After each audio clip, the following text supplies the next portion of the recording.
ধ্বংসাত্মক কাজ করলে ছাড় নয় বললেন স্বরাষ্ট্রমন্ত্রী। চাকরিতে কোটা নিয়ে আন্দোলন করা হচ্ছে তা নিয়ে বলার কিছু নেই, কিন্তু তারা যদি ভাঙচুর করেন, কারো পরামর্শে বা নেতৃত্বে ধ্বংসাত্মক কাজ করেন, তাহলে কাউকে ছাড় দেওয়া হবে না বলে জানান স্বরাষ্ট্রমন্ত্রী আসাদুজ্জামান খান। সচিবালয়ে সাংবাদিকদের প্রশ্নের জবাবে স্বরাষ্ট্রমন্ত্রী একথা বলেন। তিনি আরও বলেন, ধ্বংসাত্মক কিছু করলে, জনদুর্ভোগ সৃষ্টি করলে, রক্ত ঝরালে আইন শৃঙ্খলা রক্ষাকারী বাহিনী তাদের কাজটি করবে। তাদের প্রতি তাই নির্দেশ দেওয়া হয়েছে। যেখানে ভাঙচুর হবে, রক্তপাত হবে, সেখানে আইন শৃঙ্খলা রক্ষাকারী বাহিনী তার দায়িত্ব পালন করবে। স্বরাষ্ট্রমন্ত্রী বলেন, রাস্তা অবরোধ করে দাবি আদায় সঠিক পন্থা নয়। এসব পরিহার করে আন্দোলনকারী শিক্ষার্থীদের ফিরে যাওয়ার আহ্বান জানান মন্ত্রী। একই সঙ্গে এ বিষয়ে আদালতে গিয়ে বক্তব্য দেওয়ার আহ্বান জানান তিনি।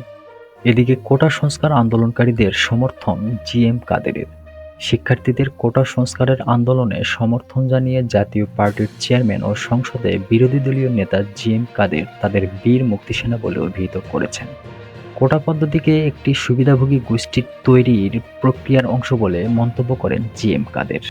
তিনি বলেন, বর্তমান শাসক শ্রেণী সরকার সৃষ্ট এই সুবিধাভোগী গোষ্ঠীর মাধ্যমে দেশের জনগণকে শাসন শোষণ করে চলেছেন। সামনের দিনগুলোতেও এই উদ্দেশ্য আরও ব্যাপকভাবে বাস্তবায়নের দিকে এগিয়ে যাচ্ছে বলে মনে হচ্ছে। কোমলমতি তরুণ সমাজ এই অন্যায়ের বিরুদ্ধে রুখে দাঁড়ানোর চেষ্টা করছে। সেই কারণে আমি তাদের বৈষম্য মুক্তির ও সংগ্রামের বীর যোদ্ধা বা বীর মুক্তিসেনা বলে মনে করছি।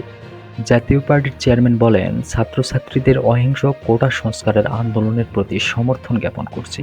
এই যৌক্তিক আন্দোলনে সশস্ত্র বাধাদানের ঘটনার নিন্দা জানাচ্ছি। কোটা সংস্কারের আন্দোলনের নেতৃত্ব দানকারী তরুণদের প্রতি আমার অভিনন্দন। তাদের আমি বীর মুক্তিসেনা হিসেবে অভিহিত করতে চাই। জিএম কাদের আরও বলেন, বাঙালি জাতির ইতিহাসে সুদীর্ঘকাল থেকে বৈষম্যের মাধ্যমে সৃষ্ট বঞ্চনা, নিপীড়ন, নির্যাতন ও দারিদ্র্যের অভিশাপ প্রচলিত ছিল। বৈষম্যের এই অভিশাপ থেকে মুক্তি লাভের জন্য তারা বারবার সংগ্রাম করেছেন।